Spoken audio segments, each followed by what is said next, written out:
राम राम मित्रांनो, मी अमोल कोळेकर पाटील. मनसे अध्यक्ष राज ठाकरे, त्यांचे चिरंजीव अमित ठाकरे आणि विनोद तावडे यांचं आता दिल्लीच्या एका हॉटेलवरून, ताज हॉटेलमधून ते अमित शहा यांच्या घरी बैठकीसाठी गेलेले आहेत.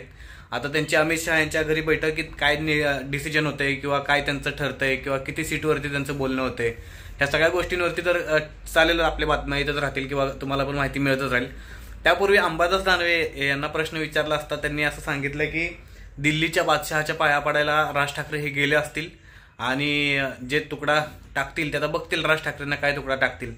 तर अशा प्रकारचं वक्तव्य विरोधी पक्षनेते आपलं अंबादास दानवे यांनी केलं होतं. तर त्याला प्रत्युत्तर देताना प्रकाश महाजन हे मनसेचे नेते आहेत, यांनी काय उत्तर दिलंय ते ऐका.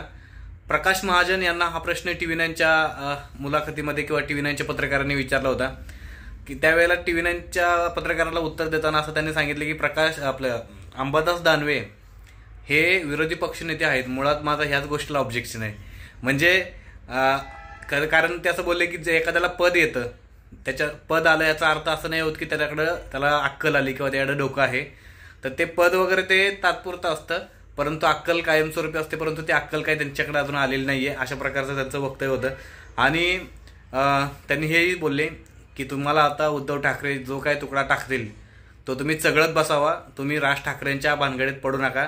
राज ठाकरे काय करायचं काय नाही करतील ते पक्षाचे अध्यक्ष आहेत, तुम्ही एखाद्या पक्षाच्या पक्षामध्ये काम करणारे, आता पुढचं काय ते समजून जावा. तर अशा प्रकारचं प्रकाश महाजन यांनी प्रतिक्रिया दिलेली अंबादास दानवे यांच्या वक्तव्यावरती. तर तुमचं काय मत आहे, तुमची प्रतिक्रिया मला कमेंट करून सांगा. जय शिवराय, जय मल्हार.